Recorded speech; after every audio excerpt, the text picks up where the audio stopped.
ಮನುಷ್ಯನಿಗೆ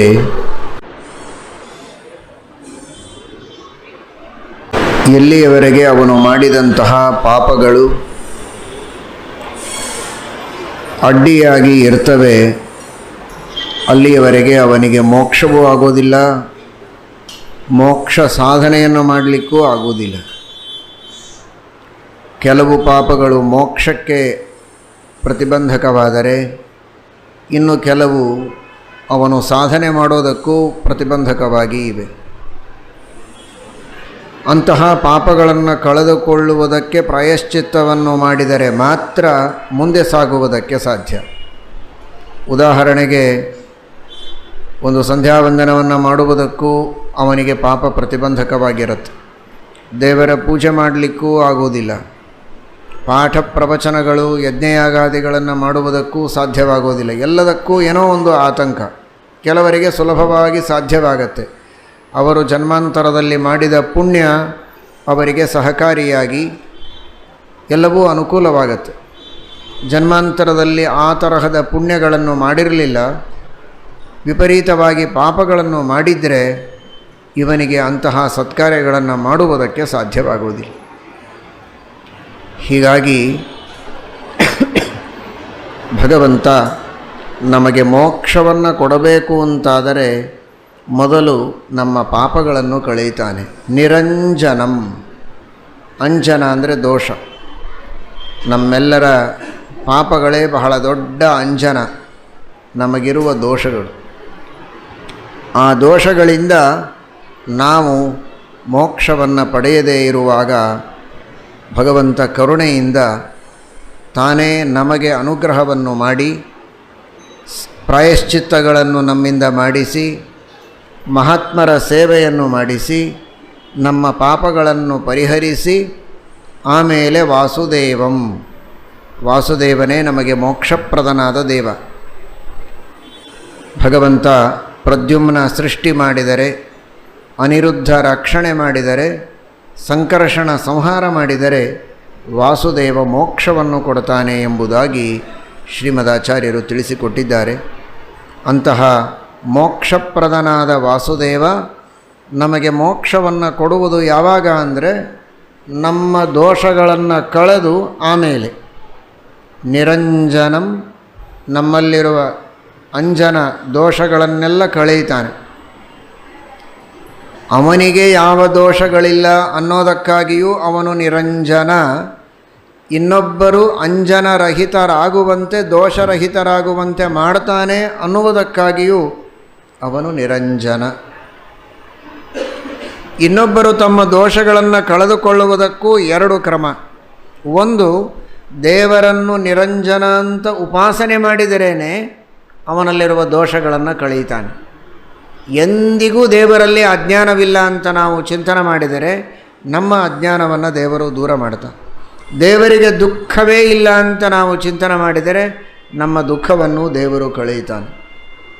ದೇವರಿಗೆ ಆಲಸ್ಯ ಇಲ್ಲ. ಕೆಲವರಿಗೆ ಆಲಸ್ಯ ಬಹಳ, ಯಾವ ಕೆಲಸ ಮಾಡುವುದಕ್ಕೂ ಉತ್ಸಾಹ ಇರೋದಿಲ್ಲ, ಬೇಡಪ್ಪ ಅಂತ ಅನಿಸುತ್ತೆ. ಆ ತರಹದ ಆಲಸ್ಯ ಇದೆ. ಮಾಡಬೇಕು ಅನ್ನುವ ಅಪೇಕ್ಷೆ ಒಂದು ಕಡೆಗಿದೆ, ಮೂಲೆಯಲ್ಲಿದೆ. ಆದರೆ ಆಲಸ್ಯ ಇವನನ್ನು ಆವರಿಸಿದೆ. ಹೆಚ್ಚು ಭಾಗ ಇವನ ಮನಸ್ಸಿನಲ್ಲಿ ತುಂಬಿಕೊಂಡದ್ದು ಆಲಸ್ಯ. ಒಂದು ಮೂಲೆಯಲ್ಲಿ ಅಪೇಕ್ಷೆ ಇದೆ. ಆ ಅಪೇಕ್ಷೆ ಇದ್ದರೆ, ಆಲಸ್ಯದಿಂದ ನಿಮಗೆ ಮಾಡೋದಕ್ಕೆ ಸಾಧ್ಯವಾಗಿಲ್ಲ ಅಂತಾದರೆ ಆಲಸ್ಯವನ್ನು ಕಳೆಯುವುದಕ್ಕೆ ದೇವರನ್ನು ನಿರಂಜನ ಅಂತ ಚಿಂತನೆ ಮಾಡಿ. ಎಂದಿಗೂ ಅವನಲ್ಲಿ ಆಲಸ್ಯ ಇಲ್ಲ ಭಗವಂತ. ಅಂತಹ ಪರಮಾತ್ಮ ದೀರ್ಘಸೂತ್ರಿ ಅಂತಾರೆ. ಏನಾದರೂ ಕೆಲಸ ಮಾಡು ಅಂತ ಹೇಳಿದರೆ ದೀರ್ಘಕಾಲವನ್ನು ಸೂಚನೆ ಮಾಡುವ ವ್ಯಕ್ತಿ ಯಾರೋ ಅವನಿಗೆ ದೀರ್ಘಸೂತ್ರಿ ಅಂತ ಭಗವದ್ಗೀತೆಯಲ್ಲಿ. ವಿಷಾದಿ ದೀರ್ಘಸೂತ್ರೀ ಚ ಕರ್ತ ತಾಮಸ ಉಚ್ಯತೆ. ಅಂತಹ ಕಾರ್ಯ ಮಾಡುವ ವ್ಯಕ್ತಿಗೆ ಮಾಡಿದರೂ ಮಾಡದಿದ್ದಂತೆ ಅಂತ. ಯಾವ ಹೊತ್ತಿಗೆ ಏನು ಮಾಡಬೇಕೋ ಅದನ್ನು ಮಾಡಬೇಕು. ನೀರಡಿಕೆ ಬಹಳ ಕಷ್ಟ ಇದೆ, ಒದ್ದಾಡ್ತಾ ಇದ್ದಾನೆ. ಭಾರೀ ಬಿಸಿಲಿನಲ್ಲಿ ಒದ್ದಾಡಿ ಇನ್ನೇನು ಪ್ರಾಣ ಹೋಗೋ ಸಂದರ್ಭ. ನೀರು ಬೇಕು ಅಂತ ಕೇಳಿದರೆ ಕೊಡ್ತಾನೆ, ಕೊಡೋದಿಲ್ಲ ಅಂತಲ್ಲ, ಆಮೇಲೆ ಕೊಡ್ತೇನೆ ಅಂತ. ಸ್ವಲ್ಪ ನನಗೆ ಕೆಲಸ ಇದೆ, ಆ ಎಲ್ಲ ಕೆಲಸ ಮುಗಿದ ಮೇಲೆ ನಿನಗೇನು ಬೇಕೋ ನೀರು ಬಂದು ನಾನು ಕೊಡ್ತೇನೆ ಅಂತ. ಅಷ್ಟೊತ್ತು ಅವನು ಯಾಕೆ ಬದುಕಿರ್ತಾನೆ? ದೀರ್ಘಕಾಲವನ್ನು ಸೂಚನೆ ಮಾಡುವ ಈ ದೀರ್ಘಸೂತ್ರಿಯ ಪರಿಣಾಮವಾಗಿ ಆಗೋದೇನು? ಇವನು ನೀರು ಕೊಡ್ತಾನೆ, ಕೊಡೋದಿಲ್ಲ ಅಂತಲ್ಲ, ಅದು ಅವನ ಬಾಯಿಯಲ್ಲ, ಅವನ ಶಿಲೆಯ ಮೇಲೆ ಧರ್ಮೋದಕ ಕೊಡೋ ಸಂದರ್ಭ ಬರುತ್ತೆ. ಅದಲ್ಲ, ಯಾವ ಹೊತ್ತಿಗೆ ಕೊಡಬೇಕೋ ಆ ಹೊತ್ತಿಗೆ ಕೊಡಬೇಕು. ಹೇಗೋ ಅದರಂತೆ ಕರ್ಮಗಳು ಕೂಡ ಯಾವ ಯಾವ ಹೊತ್ತಿಗೆ ಯಾವ ಕಾರ್ಯಗಳನ್ನು ಮಾಡಬೇಕು ಅಂತ ಶಾಸ್ತ್ರದಲ್ಲಿ ಹೇಳಿದ್ದಾರೆ. ಆ ಹೊತ್ತಿಗೆ ಆ ಕಾರ್ಯವನ್ನು ಮಾಡಿದರೆ ಇವನ ಕಷ್ಟಗಳ ಪರಿಹಾರವಾಗ್ತದೆ, ಇವನ ಇಷ್ಟಾರ್ಥಗಳು ಪೂರ್ಣವಾಗ್ತದೆ. ಅದು ಬಿಟ್ಟು ಯಾವಾಗೋ ಮಾಡಿದರೂ ಮಾಡದೇ ಇದ್ದಂತೆ. ಸರಿ, ಹಾಗಾದರೆ ಏನು ಮಾಡಬೇಕು? ಇದೊಂದು ದೋಷ, ಆಲಸ್ಯ. ಇದನ್ನು ಹೇಗಾದರೂ ಪರಿಹಾರ ಮಾಡುವಂತ ದೇವರಿಗೆ ಬೇಡಬೇಕು. ನಿನಗೆಂದೂ ಆಲಸ್ಯ ಇಲ್ಲ ಅಂತ ದೇವರನ್ನು ನಾವು ಚಿಂತನೆ ಮಾಡಿದರೆ ಸಾಕು, ನಮ್ಮ ಆಲಸ್ಯವನ್ನು ದೇವರು ಕಳೀತಾರೆ. ನಿರಂಜನಂ, ದೇವರಿಗೆ ಒಂದು ವೇಳೆ ಆಲಸ್ಯವಿದ್ದರೆ ಏನಾಗಬಹುದು ಅಂತ ವಿಚಾರ ಮಾಡಿ. ಜಗತ್ತಿನಲ್ಲಿ ಎಂತಹ ಅವ್ಯವಸ್ಥೆಯಾಗತ್ತೆ. ಎಂದಿಗೂ ದೇವರಿಗೆ ಆಲಸ್ಯ ಇಲ್ಲ. ಯಾವ ಯಾವ ಕಾರ್ಯಗಳು ಯಾವ ಯಾವ ಹೊತ್ತಿಗೆ ನಡೆಯಬೇಕೋ ಅದೇ ಸಮಯಕ್ಕೆ ಆ ವಸ್ತುಗಳನ್ನು, ಆ ಕಾರ್ಯಗಳನ್ನು ಭಗವಂತ ಮಾಡಿಸ್ತಾನೆ ಅನ್ನೋದಕ್ಕಾಗಿ ಭಗವಂತನಿಗೆ ಎಂದಿಗೂ ಆಲಸ್ಯ ಇಲ್ಲ. ಎಷ್ಟು ಜೀವರಾಶಿಗಳಿದ್ದಾರೆ, ಎಲ್ಲ ಜೀವರಾಶಿಗಳ ಶ್ವಾಸೋಚ್ಛ್ವಾಸಗಳು ನಡೆಯಬೇಕು. ನೋಡ್ತೀನಪ್ಪ, ನನಗೆ ಸಮಯ ಆದಾಗ ಮಾಡಿಸ್ತೀನಿ, ಬಹಳ ಬೇಸರ ಬಂದಿದೆ, ಸ್ವಲ್ಪ ಕೆಲಸ ಇದೆ, ಲಕ್ಷ್ಮೀ ಬ್ರಹ್ಮಾದಿಗಳ ಜೊತೆಗೆ ಹೆಂಡತಿ ಮಕ್ಕಳ ಜೊತೆಗೆ ಸ್ವಲ್ಪ ಎಲ್ಲ ಮಾತಾಡಿಕೊಂಡು ನನ್ನ ಕೆಲಸ ಎಲ್ಲ ಮುಗಿದ ಮೇಲೆ ನಿಮ್ಮ ಹತ್ರ ಬರ್ತೇನೆ ಅಂದರೆ ಎಲ್ಲಿರ್ತಾರೆ ಜೀವರಾಶಿಗಳು? ಯಾರು ಬದುಕಿರ್ತಾರೆ? ಆಲಸ್ಯ ಇಲ್ಲ ದೇವರಿಗೆ.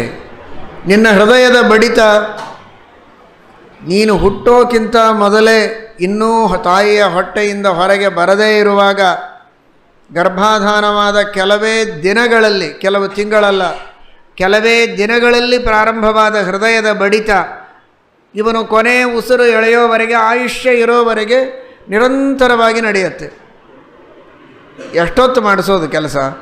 ಒಂದು ಸ್ವಲ್ಪ ಹೊತ್ತು ಗಂಟೆ ಬಾರಿಸಿದ್ರೇ ಬೇಸರ ಬರ್ತದೆ. ಗಂಟೆ ಬಾರಿಸ್ತಿರ್ತಾರೆ. ದೇವರ ಎದುರಿನಲ್ಲಿ ಕುಳಿತ ಅರ್ಚಕನಿಗೆ ಗಂಟೆ ಬಾರಿಸೋದಕ್ಕೆ ಬೇಸರ ಬರುತ್ತೆ. ಶ್ರಮವೂ ಆಗ್ತದೆ, ಬೇಸರವೂ ಬರ್ತದೆ. ಕೆಲವೊಮ್ಮೆ ಗಂಟೆ ಬಾರಿಸ್ತಾ ಮಂಗಳಾರತಿ ಮಾಡ್ತಾನೆ, ಕೆಲವೊಮ್ಮೆ ಗಂಟೆ ಇಟ್ಟು ಮಾಡ್ತಾನೆ, ನಿಧಾನವಾಗಿ ಬಾರಿಸ್ತಾನೆ, ಕೆಲವೊಮ್ಮೆ ಜೋರಾಗಿ ಬಾರಿಸ್ತಾನೆ. ಇವನ ಆಲಸ್ಯದ ಸಂಕೇತ ಅದು. ಎದರಿಗೆ ಕುಳಿತ ಅರ್ಚಕನಿಗೆ ಗಂಟೆ ಬಾರಿಸುವುದಕ್ಕೆ ಬೇಸರ ಬಂದು ಸ್ವಲ್ಪ ಹೊತ್ತು ಬಾರಿಸಿ ಸ್ವಲ್ಪ ಹೊತ್ತು ನಿಲ್ಲಿಸುವ ರೀತಿಯೊಳಗೆ ಕುಳಿತು ಪೂಜೆಯನ್ನು ಸ್ವೀಕಾರ ಮಾಡುವ ಆ ಭಗವಂತ ತಾನು ಬಾರಿಸುವ ಇವನ ಹೃದಯವನ್ನು ಸ್ವಲ್ಪ ಹೊತ್ತು ಡಬಡಬ ಅಂತ ಬಾರಿಸಿ, ನೀನು ಗಂಟೆ ನಿಲ್ಲಿಸಿದಾಗ ನಿನ್ನ ಹೃದಯದ ಗಂಟೆಯನ್ನು ನಾನು ನಿಲ್ಲಿಸ್ತೇನೆ ಅಂತಂದರೆ ಆಗುವುದೇನಿವನ ಸ್ಥಿತಿ? ಅರ್ಚಕನಿಗೆ ಆಲಸ್ಯ ಇದೆ, ಅರ್ಚಿತನಿಗೆ ಅರ್ಚನಿಗೆ ಆಲಸ್ಯ ಇಲ್ಲ. ಆಲಸ್ಯವಿಲ್ಲದ ಅರ್ಚನಾದ ಆ ಭಗವಂತನನ್ನು ಹಾಗೆ ಚಿಂತನೆ ಮಾಡಿದರೆ ಅರ್ಚಕನೂ ಆಲಸ್ಯರಹಿತನಾಗಿ ಸಾಧನ ಮಾರ್ಗದಲ್ಲಿ ಅತ್ಯಂತ ಉತ್ಸಾಹದಿಂದ ಅಲ್ಪ ಕಾಲವನ್ನು ಸಾರ್ಥಕ ಮಾಡಿಕೊಂಡು ತನ್ನ ಸದ್ಗತಿಯನ್ನು ತಾನು ಪಡೆಯಬಹುದು.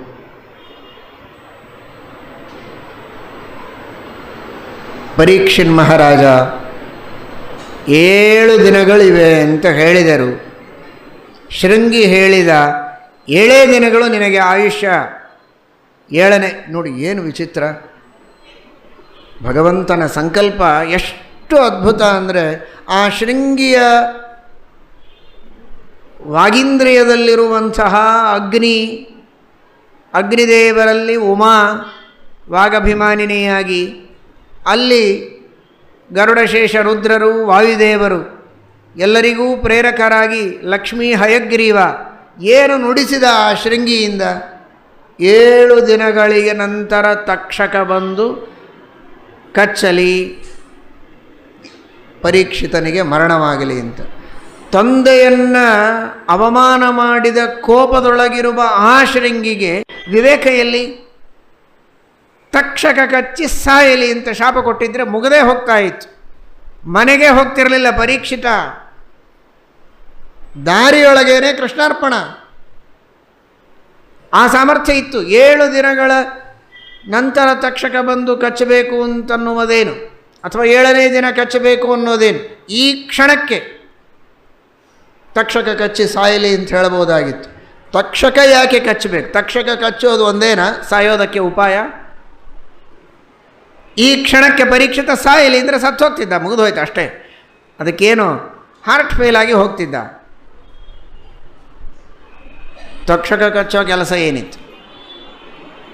ಆದರೆ ಭಗವಂತ ನೋಡಿದ ಪರೀಕ್ಷಿತನ ಸಾಧನೆ ಆಗಬೇಕಾಗಿದೆ. ಅವನು ಅಪರೋಕ್ಷ ಜ್ಞಾನಿ, ಚರಮ ಶರೀರ, ಪ್ರಾರಬ್ಧ ಕರ್ಮ. ಈ ದೇಹ ಬದುಕಿರೋದಕ್ಕೆ ಇನ್ನು 7 ದಿವಸ ಎಷ್ಟು ಬೇಕೋ ಅಷ್ಟು ಪ್ರಾರಬ್ಧ ಕರ್ಮ ಅವನದು ಉಳಿದಿದೆ. ಆ 7 ದಿವಸದಲ್ಲಿ ಅಪರೋಕ್ಷ ಜ್ಞಾನೋತ್ತರದಲ್ಲಿ, ಜ್ಞಾನ ಬರೋಕ್ಕಿಂತ ಮೊದಲು ನಾವು ಮಾಡಿದ ಸಾಧನಗಳು ಕೋಟಿ ಕೋಟಿ ಒಂದು ಕಡೆಗೆ, ಜ್ಞಾನ ಬಂದ ಮೇಲೆ ಮಾಡಿದ ಒಂದು ಸಾಧನೆ ಒಂದು ಕಡೆಗೆ. ಯದೇವ ವಿದ್ಯೆಯಾ ಕರೋತಿ ಶ್ರದ್ಧೆಯಾ ಕರೋತಿ ಉಪನಿಷದ ತದೇವ ವೀರ್ಯವತ್ತರಂ ಭವತಿ. ಜ್ಞಾನಪೂರ್ವಕವಾಗಿ ಮಾಡಿದ ಕರ್ಮಕ್ಕೆ ಅಷ್ಟು ಮಹತ್ವ ಇದೆ. ಈ ಅಪರೋಕ್ಷ ಜ್ಞಾನಿಯಾದ ಪರೀಕ್ಷಿತ ಈ 7 ದಿನಗಳಲ್ಲಿ ಎಡಬಿಡದೆ, ಕ್ಷಣ ಬಿಡದೆ, ನಿರಂತರವಾಗಿ ಹರಿಚರಣ ಚಿರಧ್ಯಾನ ಮಾಡಿ ಸಾರ್ಥಕವಾದ ಬದುಕನ್ನು ಬಾಳಿ ಮೋಕ್ಷದಲ್ಲಿ ಆನಂದಾಭಿವೃದ್ಧಿಯನ್ನು ಪಡೆಯಬೇಕು ಅನ್ನುವುದು ಭಗವಂತನ ಸಂಕಲ್ಪ. ಅದಕ್ಕಾಗಿ ಆ ಶೃಂಗಿಯ ಮುಖದಿಂದ ಬಂದ ಶಾಪ ಹೇಗೆ ವ್ಯವಸ್ಥೆ ಮಾಡಿದ ದೇವರು ಅಂದರೆ, ಪರೀಕ್ಷಿತನಿಗೆ ಅವಕಾಶ ಕೊಡೋ ಹಾಗೆ ವ್ಯವಸ್ಥೆ ಮಾಡಿ. ಪರೀಕ್ಷಿತನಿಗೆ 7 ದಿನಗಳ ಅವಕಾಶವನ್ನು ದೇವರು ಕಲ್ಪಿಸಿದ. ನಮಗೇನು ಕಡಿಮೆ ಕೊಟ್ಟಿದ್ದಾನೆ ಹೇಳಿ ದೇವರು? ಬೇಕಾದಷ್ಟು ದಿನಗಳಿವೆ. ಅಂತಹ 7 ದಿನಗಳು, ಸಪ್ತಾಹಗಳು ತಿಳುವಳಿಕೆ ಬಂದ ಮೇಲೆ, ತಿಳುವಳಿಕೆ ಇಲ್ಲದೇ ಇರೋ ವಯಸ್ಸು ಬಿಟ್ಬಿಡಿ. ತಿಳುವಳಿಕೆ ಅಂತ ಮನುಷ್ಯನಿಗೆ ಬಂದ ಮೇಲೆ, ಶಾಸ್ತ್ರದ ಶ್ರವಣ ಮಾಡಿದ ಮೇಲೆ ಅಂತಹ ಸಪ್ತಾಹಗಳು ನಮ್ಮ ಜೀವನದಲ್ಲಿ ಎಷ್ಟು ಉರುಳಿಲ್ಲ. ಏನು ಸಾರ್ಥಕ ಮಾಡಿಕೊಂಡಿದ್ದೇವೆ? ಆಲಸ್ಯ.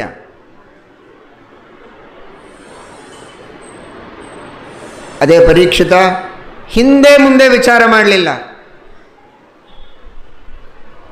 ಬ್ರಾಹ್ಮಣರಿಗೆ ಅವಮಾನ ಮಾಡಿದ್ದೇನೆ, ದೊಡ್ಡ ಅಪರಾಧ ನನ್ನಿಂದಾಗಿದೆ, ಅದಕ್ಕೆ ಪ್ರಾಯಶ್ಚಿತ್ತ ಮಾಡಿಕೊಳ್ಳಬೇಕು, ಆ ಪಾಪ ಉಳಿಸಿಕೊಂಡು ನಾನು ಸಾಯಬಾರದು, ನನಗಲ್ಲ ನನ್ನ ಕುಲಕ್ಕೆ ಒಳ್ಳೆಯದಾಗೋದಿಲ್ಲ, ಪ್ರಾಯಶ್ಚಿತ್ತ ಆಗಬೇಕು, ಈ 7 ದಿನಗಳು ಪೂರ್ಣ ಸಾರ್ಥಕವಾಗಬೇಕು.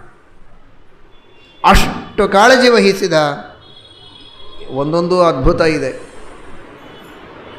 ಅನೇಕ ಜನ ಹೇಳೋದುಂಟು, ನಮಗೆ ಸಾಧನೆ ಮಾಡಬೇಕು ಅಂತ ಅಪೇಕ್ಷೆ ಬಹಳ ಇದೆ, ಯಾರು ಜನರು ಸಹಕಾರ ಸಿಗೋದಿಲ್ಲ ಅಂತ. ಸುಳ್ಳು.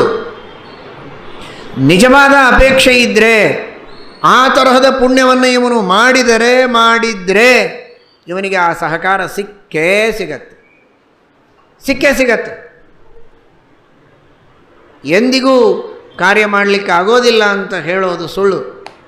ರಥಸ್ಯೈಕಂ ಚಕ್ರಂ ಭುಜಗಯಮಿತಾ ಸಪ್ತತುರಗಾಹ ನಿರಾಲಂಬೋ ಮಾರ್ಗಶ್ಚರಣರಹಿತ ಸಾರಥಿರಪಿ ರವಿರ್ಗಚ್ಚತ್ಯಂತಂ ಪ್ರತಿದಿನಮಪಾರಸ್ಯ ನಭಸಃ ಕ್ರಿಯಾಸಿದ್ಧಿ ಸತ್ವೇ ಭವತಿ ಮಹತಾಂ ನೋಪಕರಣೇ. ಕ್ರಿಯಾಸಿದ್ಧಿ ಸತ್ವೇ ಭವತಿ, ಬಲಜ್ಞಾನ ಸಮಾಹಾರ ಸತ್ವಮಿತ್ಯಭಿಧೀಯತೆ ಅಂತ ಶ್ರೀಮದಾಚಾರ್ಯರು. ಒಂದು ಜ್ಞಾನ ಇರಬೇಕು, ಭಗವಂತನ ಜ್ಞಾನ, ಇನ್ನೊಂದು ಪುಣ್ಯದ ಬಲ ಇರಬೇಕು. ಆ ಪುಣ್ಯದ ಬಲ ಹಾಗೂ ಜ್ಞಾನ ಇದೆರಡೂ ಸತ್ವ. ಈ ಸತ್ವ ಇದ್ದರೆ ಕ್ರಿಯಾಸಿದ್ಧಿ ಸತ್ವೇ ಭವತಿ ಮಹತಾಂ ನೋಪಕರಣೇ. ಯಾವ ಉಪಕರಣಗಳು ಬೇಕು ಅಂತಿಲ್ಲ.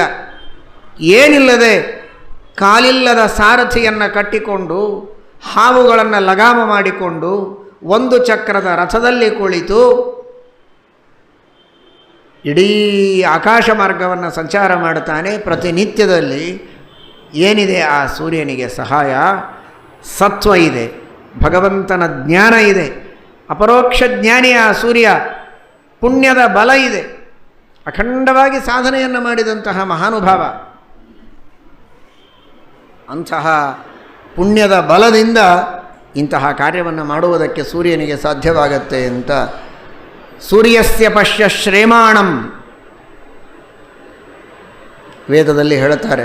ಏನದ ಆ ಸೂರ್ಯನ ಅದ್ಭುತವಾದ ಶಕ್ತಿ, ನಿರಂತರವಾಗಿ ಸಕಲ ಜಗತ್ತಿನ ಉದ್ಧಾರಕ್ಕಾಗಿ ಸಂಚಾರ ಮಾಡುತ್ತಾನೆ. ಎಂತೆಂತಹ ಋಷಿಗಳು ಮುನಿಗಳು ನೋಡಿದರೆ ಆಶ್ಚರ್ಯವಾಗ್ತದೆ. ಒಂದೇನೋ ಉಪನ್ಯಾಸ ಮಾಡಬೇಕು, ಒಂದು ಗ್ರಂಥ ಬರೀಬೇಕು, ಇಲ್ಲ ಯಾವುದೋ ಓದಬೇಕು ಅಂದರೆ ರೆಫರೆನ್ಸ್ಗಳನ್ನೆಲ್ಲ ಕೊಡೋದಕ್ಕೆ ನೂರಾರು ಪುಸ್ತಕಗಳನ್ನು ಓದಬೇಕು, ಹುಡುಕಬೇಕು, ಎಲ್ಲಿ ಏನಿರುತ್ತೋ ಗೊತ್ತಿಲ್ಲ. ಕಷ್ಟಪಟ್ಟು ಏನೋ ಮಾಡಿ, ಅದು ಇವತ್ತು ಅಷ್ಟೆಲ್ಲ ಅನುಕೂಲತೆಗಳು ಬಂದರೂ, ಟೆಕ್ನಾಲಜಿ ಬೆಳೆದಿದ್ದರೂ ಕೂಡ ಅದನ್ನು ಹುಡುಕೋದು ಕಷ್ಟ. ಕೆಲವು ದಿನಗಳ ಹಿಂದೆ ಟೆಕ್ನಾಲಜಿ ಏನಿರಲಿಲ್ಲ, ಪುಸ್ತಕಗಳನ್ನು ನೋಡಿ ಶೋಧನೆ ಮಾಡಬೇಕಾಗಿತ್ತು. ಈಗೆಲ್ಲ ಒಂದು ಬಟನ್ ಒತ್ತಿದರೆ ಏನು ಬೇಕೋ ಎಲ್ಲ ಬರುತ್ತೆ.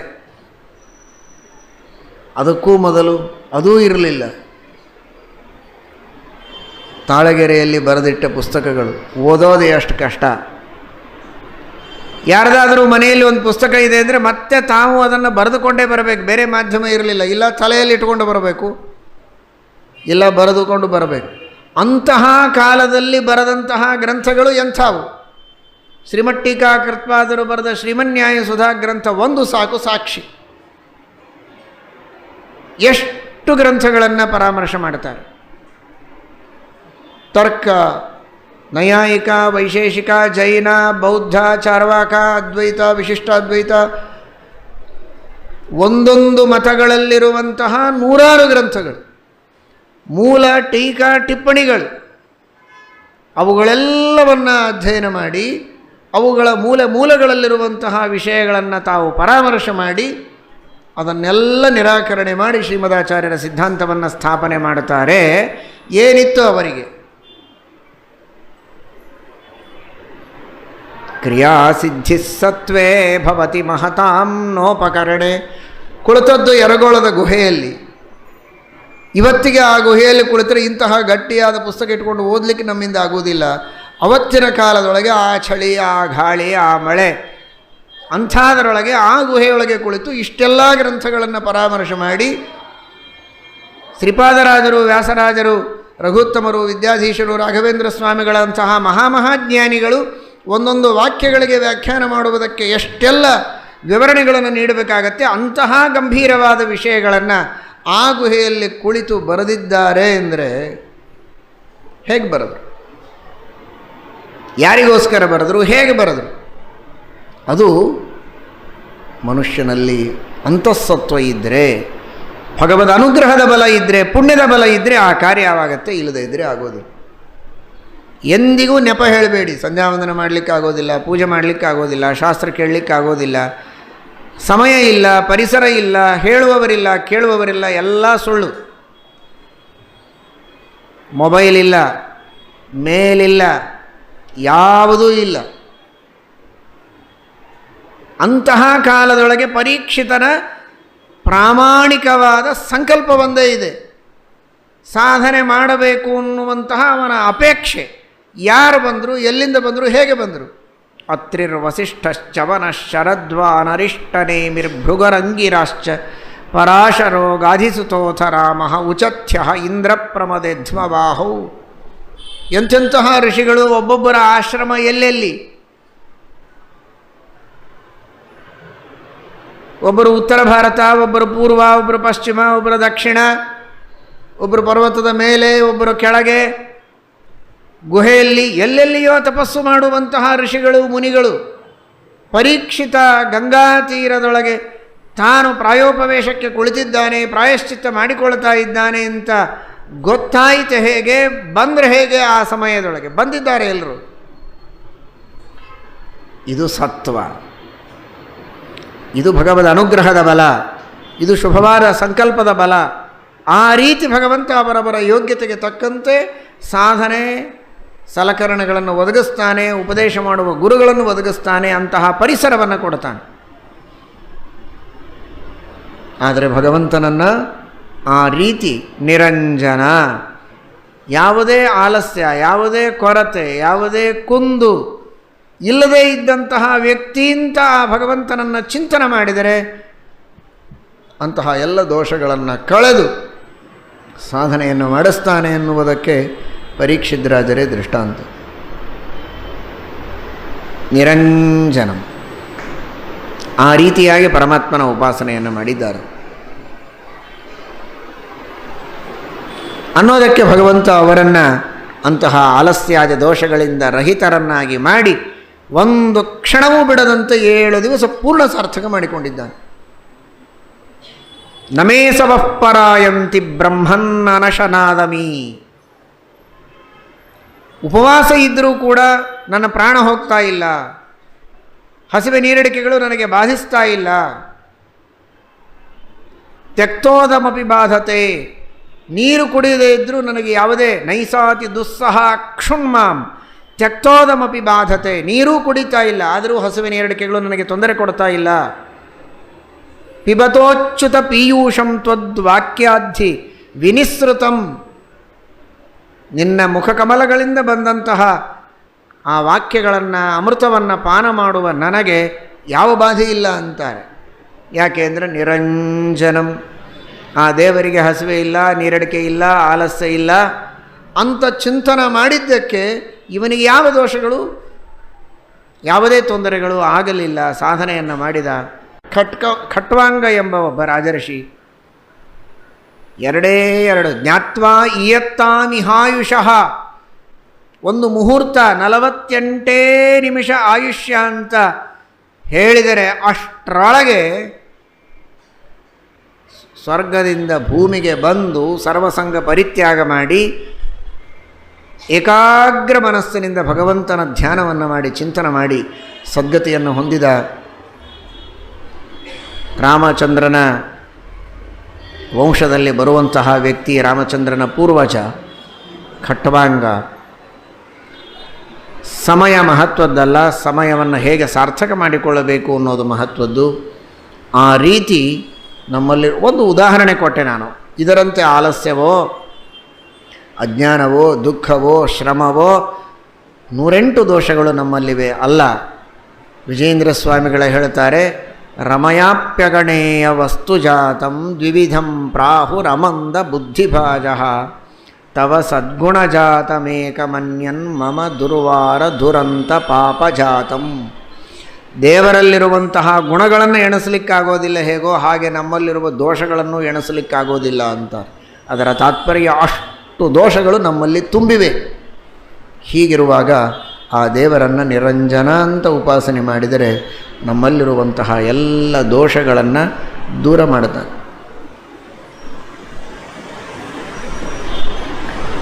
ಪ್ರತಿಯೊಬ್ಬ ವ್ಯಕ್ತಿಯನ್ನು, ಆ ವ್ಯಕ್ತಿಯ ಸೂಕ್ಷ್ಮವನ್ನು, ಅವನ ಕರ್ಮಗಳನ್ನು, ಆ ಕರ್ಮಗಳ ಹಿನ್ನೆಲೆ, ಅದರ ಮುನ್ನೆಲೆ ಎಲ್ಲವನ್ನೂ ನೋಡುವಂತಹ ಆ ಭಗವಂತ ಹೇಗೆ ನೋಡ್ತಾನೆ, ಹೇಗೆ ತಿಳಿತಾನೆ, ಏನು ಕಷ್ಟಪಡ್ತಾನೆ, ಅದಕ್ಕೇನು ಮಾಡ್ತಾನೆ, ಏನು ಮಾಡೋದು. ಸೂಕ್ಷ್ಮಾತಿ ಸೂಕ್ಷ್ಮ ವಿಷಯಗಳನ್ನು ನೋಡಬೇಕು ಅಂದರೆ ಅಂಜನ ಹಾಕ್ಕೋಬೇಕು. ಕಣ್ಣಿಗೆ ಅಂಜನ ಹಾಕ್ಕೊಂಡ್ರೆ ಭೂಗರ್ಭದೊಳಗಿರುವಂತಹ ನಿಧಿಯೂ ಕಾಣುತ್ತದೆ. ಮೇಲೆ ಸಾಕಷ್ಟು ಮಣ್ಣು, ಕಲ್ಲು, ಕಬ್ಬಣ, ಕಟ್ಟಿಗೆ ಎಲ್ಲ ಇರ್ಬೋದು. ಅದೆಲ್ಲ ಇದ್ದರೂ ಒಳಗಿರುವಂತಹ ನಿಧಿಯನ್ನು, ಧನವನ್ನು ನೋಡಲಿಕ್ಕೆ ಸಾಧ್ಯವಾಗತ್ತೆ. ಅಂಜನ ಹಾಕಿಕೊಂಡ್ರೆ ಕಣ್ಣಿಗೆ ಆಸಕ್ತಿ ಬರುತ್ತೆ. 14 ಲೋಕಗಳು, ಆ 14 ಲೋಕಗಳಲ್ಲಿ ಗರ್ಭದೊಳಗೆ, ಭೂಗರ್ಭದೊಳಗೆ ಇರುವಂತಹ ಭೂಗರ್ಭ, ಅದರ ಕೆಳಗೆ ಅತಲ, ವಿತಲ, ಸುತಲ, ರಸಾತಲ, ತಲಾತಲ, ಮಹಾತಲ, ಪಾತಾಲ, ಅಲ್ಲಿರುವಂತಹ ರತ್ನ, ಮುತ್ತು ಏನೇನಿದೆ ಎಲ್ಲ ದೇವರಿಗೆ ಗೊತ್ತಲ್ಲ. ಏನಾದರೂ ಮಾಡಿದ್ದಾನವ. ಯಾವ ಅಂಜನ ಹಾಕ್ಕೊಂಡಿದ್ದಾನೆ? ಶ್ರೀಮದಾಚಾರ್ಯರಂದರು, ತಲೆ ಕೆಟ್ಟಿದೆಯಾ ನಿಮಗೆ? ವಂದೇ ವಂದ್ಯಂ ಸದಾನಂದಂ ವಾಸುದೇವಂ ನಿರಂಜನ. ಇಡೀ ಜಗತ್ತಿನೊಳಗಿನ ಪ್ರತಿಯೊಂದು ವಸ್ತುಗಳನ್ನು ಪರಮಾತ್ಮ ತಿಳಿದಿದ್ದಾನೆ, ಆದರೆ ಅಂಜನ ಹಾಕ್ಕೊಂಡಿದ್ದಾನೆ ಕಣ್ಣಿಗೆ ಅಂತ ತಿಳ್ಕೋಬೇಡಿ. ಅಂಜನ ಸೂನುವೇ ಅಂಜನ ಇಲ್ಲದೆ ಇಡೀ ಜಗತ್ತನ್ನು ತಿಳಿಯಲು ಸಾಮರ್ಥ್ಯ ಪಡೆದಾಗ ಅವನಪ್ಪನಾದ ಭಗವಂತನಿಗೆ ಯಾಕೆ ಈ ಅಂಜನ ಬೇಕು? ನಿರಂಜನಂ, ಯಾವುದೇ ಅಂಜನ ಇಲ್ಲ, ಆದರೆ ಎಲ್ಲವನ್ನೂ ತಿಳಿಯುವ ಸಾಮರ್ಥ್ಯ. ಹೀಗೆ ದೇವರ ಉಪಾಸನೆ ಮಾಡಿದ ವ್ಯಕ್ತಿಗೂ ಯಾವ ಅಂಜನವೂ ಇಲ್ಲದೆ ಕೇವಲ ತಪೋಬಲದಿಂದ ದಿವ್ಯ ದೃಷ್ಟಿಯಿಂದ ಎಲ್ಲವನ್ನೂ ತಿಳಿದುಕೊಳ್ಳುವ ಸಾಮರ್ಥ್ಯ ಬರುತ್ತೆ.